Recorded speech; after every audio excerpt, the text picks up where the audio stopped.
Hey everyone, welcome to the Seeds of Success podcast, hosted by Dottie San Martin and myself, Orly Rivera. The show is your weekly dose of knowledge, insights, and actionable tips to transform centers into striking successes. Whether you're a seasoned industry professional or just stepping onto the lanes, we've got you covered. Dottie, I don't know about you, but I'm actually really hungry right now. And I know it's probably kind of random, but there was a new place in town. I won't name any names, but they had been talking about this place opening, and I was like pretty excited. And then I see on social media yesterday, like, we're open, and they have a picture of this sandwich, and that picture made me lose my appetite. I was like, wow, like I've been hearing all this hype and I really want to try it. And then I see this picture and I'm like, that doesn't look very good. So I was kind of wondering, hey, like, let's talk a little bit today about what are you doing? People are willing to pay for food, whether, if you got to, your food's a little bit more, or people, just like we've talked about in the past, people pay for experience. Same thing when it comes to food.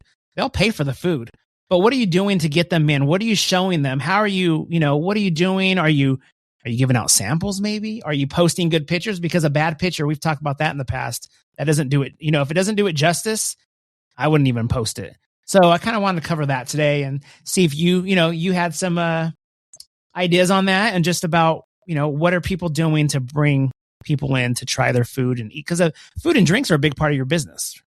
Yeah, absolutely it is. Well, I'm going to give that a little bit of a twist because, all the talk these days is that people are searching for that experience. They want that experience. They want to have, feel like it's something unique, something different.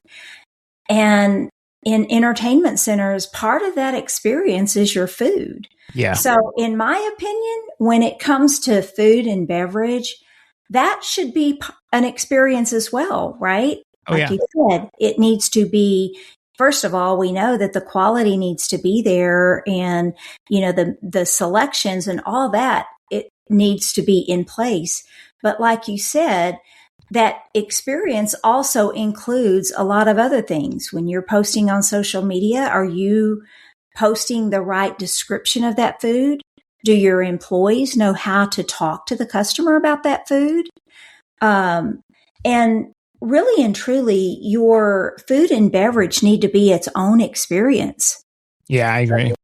Needs to be its own experience. Even the presentation of your food. How often do you go in and you look at what's being served? Are you in, me, are you inspecting it and making sure that what is being served to the customer looks pretty? Yeah. It looks appetizing. Are they doing all those little extras that you ask? Are all of your specialty drinks, are they being, served exactly the way you want them with all the finishing touches? I think it even comes down to utensils. Your utensils match. You know what I mean? Somebody might be like, oh, we've had those forks, and then we ordered these other forks and they don't really match, because it comes down to your plates, and it comes down. I mean, I'm not saying you have to have fancy china, but yeah. If you are serving on paper plates, do they at least match? Or are you like, oh man, we ran out of those, so we ran over to Walmart to buy some other ones? You know what I mean? I think that all comes into play when it comes to your food and beverage. Yeah, you are 100% correct. The experience is what you make it. So if you want your food and beverage to be upscale, then you need to think of what you're serving. You need to think of how you're presenting it to the customers. And, there's a lot of resources that are available to help you with that.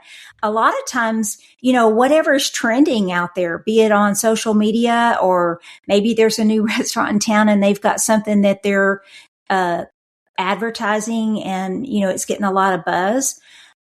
Those are things that you can be looking at too, and really take and let that be part of your experience. Sometimes how you present things can be part of that experience, but the resources that are out there, if your food, whoever you buy your food with, I know I was a Cisco was my provider, and they had great resources to go in and be able to actually help you with things like that. What's trending? What new items are out there? Hey, your presentation on this could be a lot better if but they have actual people that will go in and work with you and help you to identify those areas to take your food and beverage experience up a notch.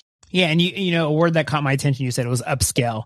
And, you know, I think that's one thing. If you run a center, you don't ever want to, you know, you might think like, upscale. Well, we're a bowling center. That doesn't mean anything. You know, we had people come into our place. They might not have been bowlers. And that's what you have to kind of think of. They're almost like two separate businesses within one. They might not be there to bowl, but they might say, man, they have some excellent food. We're going to go in there, just eat, you know? So I think you got to take that in consideration, and you want people to spread the word. They might say, hey, you know, oh, my grandma doesn't really bowl, my 90-year-old grandma, but she loves good food. So how do you get them in? You know what I mean? You're not just marketing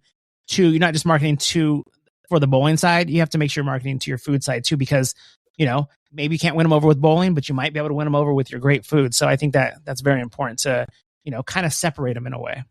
Yes, I completely agree with that. And, you know, it does all boil down to experience, and your food and beverage plays a big part of your overall experience. So if you've got great things going on, you're entertaining the customers on the lanes and off the lanes, and you are missing the boat in your food and beverage, go in and look at it. Look at your menu, look at your presentation, look at what the customers see. Ask your customer, ask your employees, get some feedback.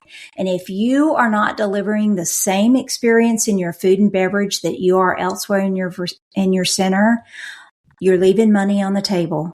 Yeah. So, and I think a big thing too, and some people might not think of this, but I've been to places before, whether it's food or just like an experience, and you ask somebody, you know, whether you say, you know, what's something you recommend for food, or what's something that's fun to do here. I've had people in the past at places that say, well, I don't ever really eat here, or I've never really rode any of those rides or did any of those things. I'm like, come on. I mean, I get it. You might not be super into your job. Maybe it's just you're there for the money, but that's kind of an important thing. So if your staff doesn't know, maybe they don't eat there, maybe ask them, hey, if they're new, what have you tried here? And if they say, well, I've never really had anything or only this, maybe do a tasting day and let everybody have a little sample of everything.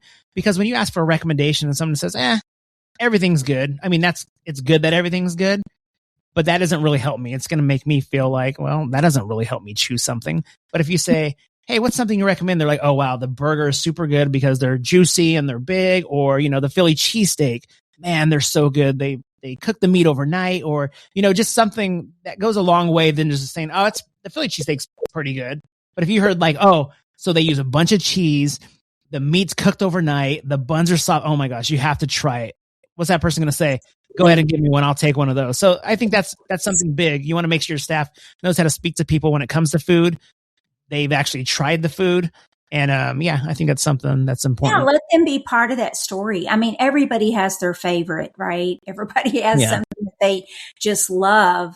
And you know, listeners, we're always talking about make sure that you're empowering your staff, give them the tools that they need, encourage them to participate in what's going on at the center. And like Orly said, encourage them to try the food and come up with their favorite, or let them even suggest items that might be good to consider for the menu. You just never. It doesn't take much to get me in to eat food because I just love food, but there's other people you're going to have to convince. So yeah, make sure you're doing that. Like some of the things we cover, you know, take great photos, you know, be descriptive when you say, come in and try our cheeseburger today. Let's say it's on social media. Okay. Just a cheeseburger, or come in and try our cheeseburger that's got 2 pieces of Swiss cheese. Be descriptive. That's important. And, you know, pictures, descriptive, and just, let the people see what you have, and let people try it and let them talk about it. And that's going to bring in more people when it comes to your food. Absolutely. Absolutely. It creates an experience that customers want to keep coming back for. Well, listeners, thank you so much for joining us today. We look forward to you tuning in next week for another episode of Seeds of Success, as we equip you with more practical tips, ideas, and trends that'll help your center grow and achieve new levels of success. Until next time, keep growing your business one happy customer at a time.